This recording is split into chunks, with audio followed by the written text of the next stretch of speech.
What's up guys, welcome to Talking Poodle, a Star Wars show where today I am reviewing the latest High Republic novel, the young adult novel, Star Wars The High Republic Out of the Shadows by Justina Ireland.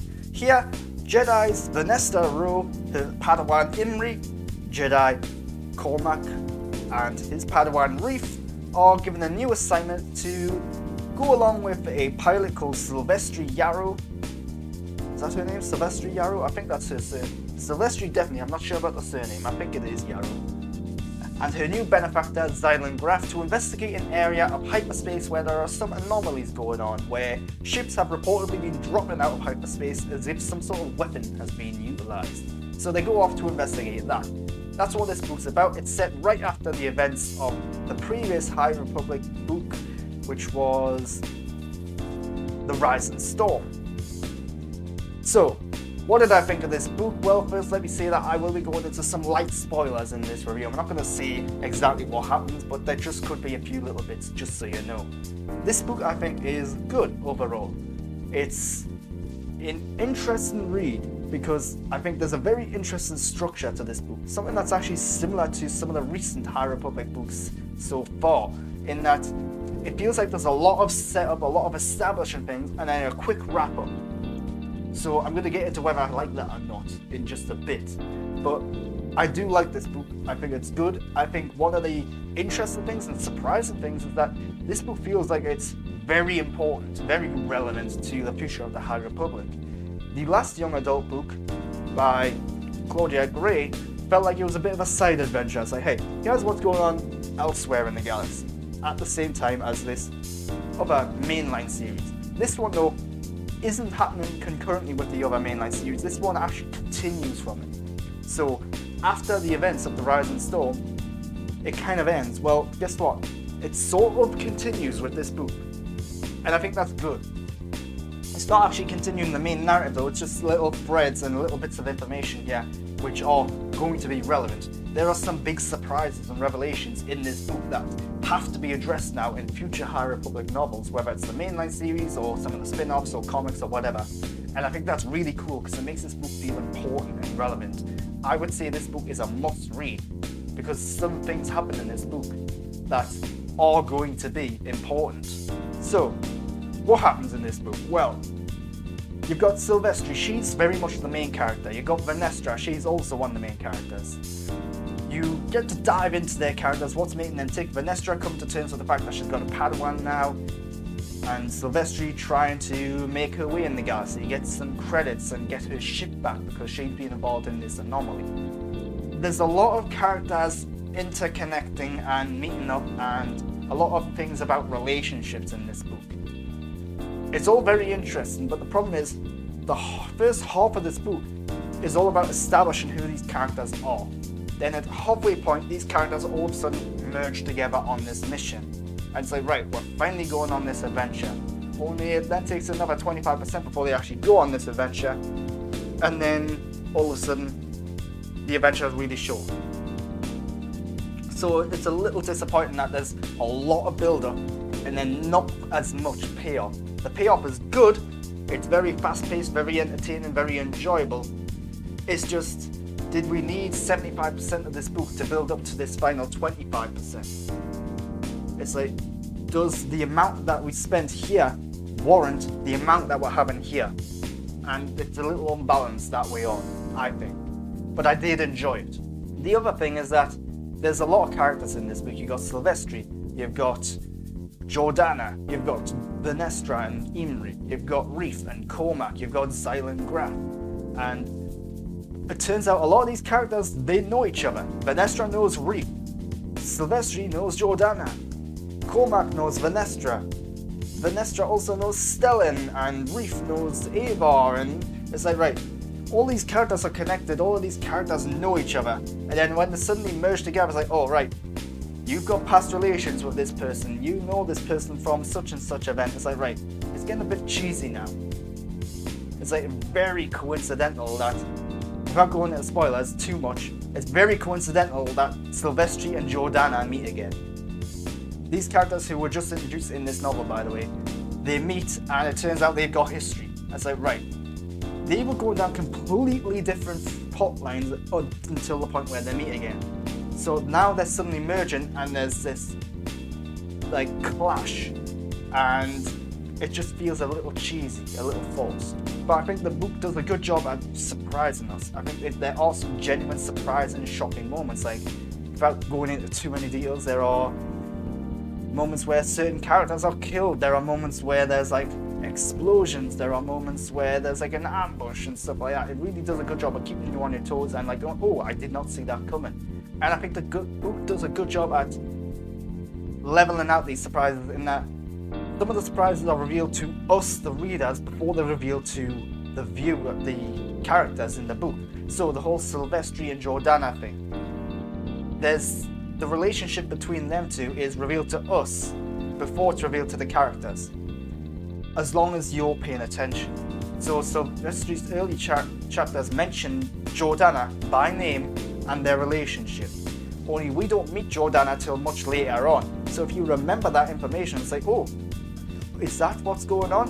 And then eventually it's like, oh yeah, that is what's going on. And I think that's a good foreshadowing, good building up and establishing the universe. But again, it is a bit cheesy in the way in which it does eventually come together, which also kind of diminishes the surprise as well a little bit. It's also worth saying that Stellan Gios and Eivor Chris, two of the main characters from the previous novels, they are in this one in smaller supporting roles. Stellan is very much giving these characters their objectives and orders. Eivor, again, if you remember my review of The Rise and Storm, I was a little disappointed that Eivor was like off on the sidelines doing her own thing, miles away it seemed. Well, that's kind of happening again. We do see her a bit more here. We get a better idea of what she's doing. She's coordinating stuff, but I feel like her story must be happening in the comic books, which I haven't read yet. So I'm a little disappointed that the first book established her as a main character, only I haven't seen her since. So yeah, but that's probably a bit more on me and the fact that I haven't read the comics yet. I am going to read the comics, so I just haven't got around to it yet. But I do like how this does feel like a living, breathing galaxy where there are characters all over the place doing their own thing, where there are other storylines happening. But while also being a follow-up to The Rise and Storm, this is also a follow-up to the last young adult novel which I mentioned by Claudia Gray. I'm forgetting the name off the top of my head. Was it Into the Light? Is that what it is? Or Into the Dark? Anyway, it follows up from that because it is continuing Reef's story in this as well, albeit in a smaller way. He's now a Padawan under Cormac, and it explores their relationship and their master-apprentice relationship a bit more detailed now as well. Only Reef and Cormac, for most of this novel, are kind of just there. It's Venestra and Silvestri who are the ones that are really developing in this book. They're the ones that have the problems, they're the ones that have the issues, and Reef and Cormac are kind of there just to assist them. What this means is that because Reef and Cormac are in this book, it means that their last book, the last young adult novel by Claudia Gray, which like I said felt more like a side story, now all of a sudden feels way more important because these characters and their journey and story is continuing here. So that's a good thing. It's actually retroactively making that book better. So let's talk about the characters in a bit more detail. I think what this book really does well is it gives each character something that they're dealing with, some sort of issue or problem. So Silvestri and her credit issue and the stuff with her ship and her relationship status. Venestra and her coming to terms with being a master, and although she's not a master yet, which is odd. She's a knight with an apprentice, which of course is like Anakin and Ahsoka. But yeah, it's just odd that she's not considered a master. But anyway, she's come to terms with that and the fact that she is so young, and the fact that other characters who aren't Jedi still see her as a kid, because that's essentially what she is. Then there's also the likes of Imri, who's got this very unique force ability that he can't control yet, or he's got some control over it, he just can't figure it out fully yet.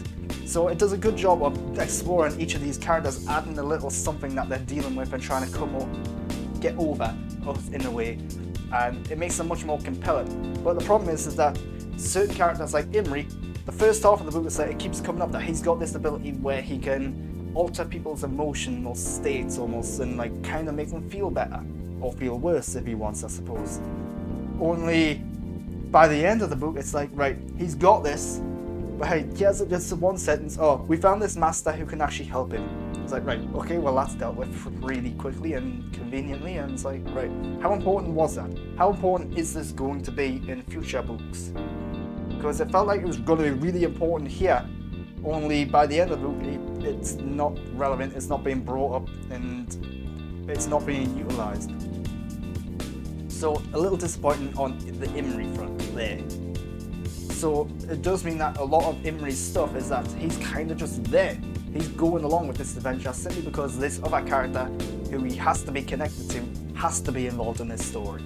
But I do like Imri. I do think that is a fascinating side of him with this power, and I do think that power is going to be relevant in the future. I just kind of wish it was a bit more relevant here, especially in the second half of the book. Silvestri is a new character who I like quite a bit.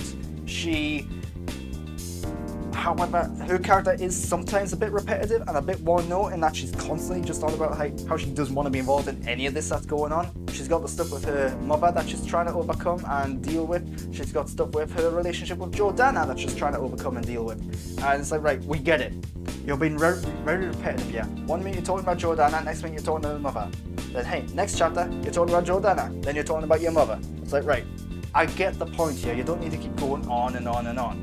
And that's one of the criticisms I have of the writing of this book. It's very minor. I really don't like criticizing the writing, but it does repeat some of these elements quite a lot. A lot of the things that they're dealing with, a lot of the troubles that they're trying to overcome, it does feel like they're constantly just being brought up and they don't need to always be there. It's like, right, I remember that they're dealing with this. You don't need to bring this up again, especially when there hasn't been any progress. It's fine to do it at the beginning and even just to remind us once at the middle and then address it at the end where they're overcoming it. But the fact that it's like every other chapter, it just becomes a bit repetitive. But let's talk about the villains. Nan. So Nan, another character from the previous young adult novel with Reef and Cormac, she returns. I'm a little surprised at that. I wasn't expecting to see Nan again, but she's back. She's one of the villains of this book, although she's kind of just there. She's given this mission objective to take care of Laurie Santeca, and that's it. The problem with Nan's character is that she was depicted as one thing in the young adult book, the prior young adult book, because she was undercover. So now we're finally seeing the real Nan for the first time, and the real Nan is less interesting, sadly. She's given a very clear identity as to what she looks like, her size and stature, and her role in the Nihil and her ambitions. But at the end of the day, she's just an angry bad guy, and that's a bit disappointing. But the book doesn't really give her a lot to do. She's there because they need that character to be there, rather than she's there because this character's important. But I do like Nan. I want to see more of Nan. And another sort of villainous character, Xylan Graf and the Graf family itself. These are very interesting because these are being established as something that could be very important moving forward. In fact, should be important moving forward. But again, it's like there's a lot of vagueness around here, a lot of mystery surrounding this, deliberately so. And it works really well. It makes them very compelling, very interesting. I want to dive into these characters, only this book doesn't do that. So I'm a little frustrated because I want to know more, but I can't know more yet. And it does mean that this character remains very nebulous and mysterious in this book. And it does feel like they are holding back. So I don't know much about Xylan, and that's a problem. But I want to know more about him, and that's also a problem. So let's talk about some miscellaneous points before I wrap up this review. So first things first. It matches the tone and the pace of the previous High Republic books. It's very fast-paced, very zippy, a really quick, easy read. I like that. It's very entertaining, very fun for people of all ages, although it is a young adult novel. And that matches the prior High Republic books, even if the mainline series, even the young adult ones, they're all very fast-paced, very to the point. They tell you what needs to be known. This one does have a bit of repetition, like I said, and I do think that the whole build-up is a little too much. But otherwise, I like this book quite a bit. I had a fun time reading this book. This book is also very character focused. Like I said, there is a lot of build-up, and that build-up is developing the characters. It is introducing us to these new characters, establishing their situation, and getting everyone to unite. That's what the majority of this book is. And I like that. I just think that maybe the adventure that they were all building up to should have been a bit grander. Instead, it's pretty small scale. And that means that this novel does feel important, but it also feels like it's setting things up for the future. And hopefully that future is going to be just as detailed as this setup, but I'm not convinced yet. So, final point I want to make, miscellaneous point, is Sylvester Yarrow and her mother. This is one of the more disappointing reveals because it's blatantly obvious what's going on here. It's blatantly obvious what the big reveal is going to be, and yet they try to make it a surprise, and it just doesn't work because we know what's going on. We know what the big reveal is going to be. So the surprise factor isn't gone. So why are you treating this like it's a surprise? It just doesn't work. It's like the biggest secret that everyone knows already. So it spends a lot of time with Sylvester trying to come to terms with, is this happening? Is this not happening? What's really going on here? And all of that kind of builds up to like, oh, it's exactly what we thought. And a little disappointing, but it works. So that's my review of Star Wars The High Republic Out of the Shadows by Justina Ireland. I like this book. I think it's probably one of my favourite of the High Republic so far. But it is a very fun, entertaining read. There is some repetition in there. Not all the characters feel like they're super important to what's going on. A lot of them do feel like they're just kind of there going along for the ride. But the main characters, I like Vanessa, I like Sylvester. I think it's very important for the future of the High Republic. I'm hoping, fingers crossed, that it will be important for the future of the High Republic. It opens up a lot of possibilities for what could happen next, and could be really interesting for the Nihil and the villain side of things as well. A lot of really cool ideas being established here.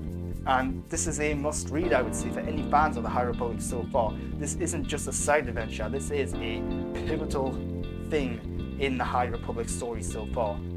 At least it seems like it is. You never know for sure because you don't know what the next novels are going to be, but it feels like it's going to be very important. And with that, if you liked this review, why not subscribe to my channel to get more content like this, and follow me on Twitter and Instagram at @the_Grant Burton. Until next time though, thanks for watching.